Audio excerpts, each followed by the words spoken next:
आदाब, आप सुन रहे हैं मेरे यानी अरीबा के साथ ऑब्जर्वर पोस्ट पे खबरनामा।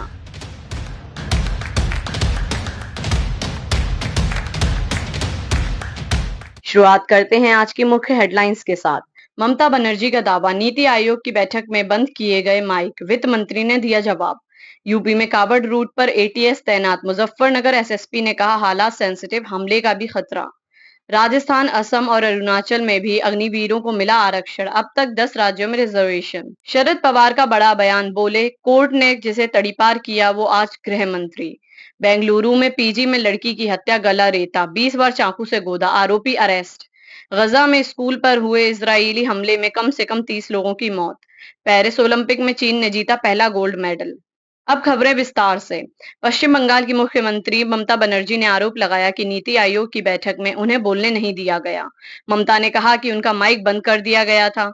वित्त मंत्री निर्मला सीतारमण ने ममता बनर्जी के आरोपों पर जवाब दिया है। वित्त मंत्री ने कहा कि ममता बनर्जी झूठ बोल रही हैं। आपको बता दें कि ममता बनर्जी नीति आयोग की बैठक बीच में छोड़कर बाहर चली गई थी। पश्चिम बंगाल की सीएम ने दावा किया था कि मैंने बैठक में कहा कि आपको राज्य सरकारों के साथ भेदभाव नहीं करना चाहिए।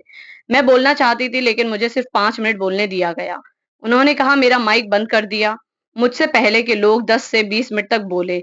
मैं सिर्फ विपक्ष से अकेली थी वहां, लेकिन मुझे बोलने नहीं दिया गया। ये अपमानजनक है। यूपी में कावड़ यात्रा पर खतरे को देखते हुए कावड़ रूट को अब एंटी टेररिस्ट स्क्वाड के हवाले कर दिया गया है। लखनऊ से एटीएस कमांडो बख्तरबंद गाड़ियों से शनिवार दोपहर मुजफ्फरनगर पहुंचे। ड्रोन कैमरे से कावड़ रूट की निगरानी हो रही है। मुजफ्फरनगर एसएसपी अभिषेक सिंह ने बताया कि करीब 2.5 करोड़ कावड़िए मुजफ्फरनगर होकर जाते हैं। इस बार कावड़ यात्रा सेंसिटिव है, लिहाजा किसी भी हमले की आशंका के चलते कमांडो तैनात किए गए हैं। राजस्थान, असम और अरुणाचल प्रदेश में भी अब अग्निवीरों को पुलिस भर्ती में आरक्षण मिलेगा। तीनों राज्यों के मुख्यमंत्रियों ने शनिवार को इसकी घोषणा की।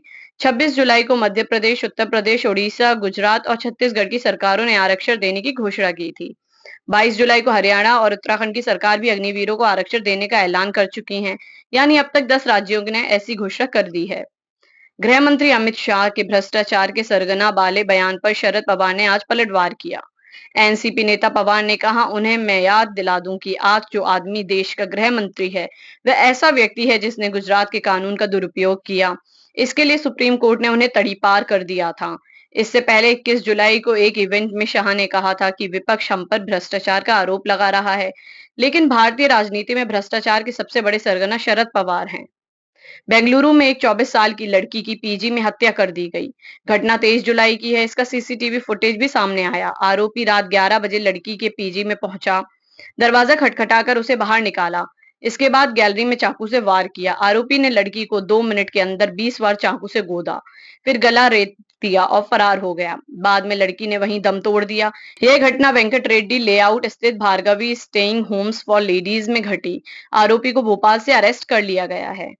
गजा में हमास संचालित स्वास्थ्य मंत्रालय का कहना है कि इजरायली सेना के एक हमले में कम से कम 30 लोगों की मौत हो गई है और 100 से अधिक लोग घायल हुए हैं। स्वास्थ्य मंत्रालय का कहना है कि यह हमला एक स्कूल पर हुआ जहां विस्थापित फलस्तीनी आसरा लिए हुए थे। पेरिस ओलंपिक में पहला स्वर्ण पदक चीन के नाम रहा। इससे पहले कजाकिस्तान ने पेरिस ओलंपिक का पहला मेडल जीता था। चीन ने यह स्वर्ण पदक शूटिंग इवेंट में हासिल किया है। 10 मीटर एयर राइफल के मिश्रित वर्ग में चीन की जोड़ी ने यह मेडल हासिल किया है।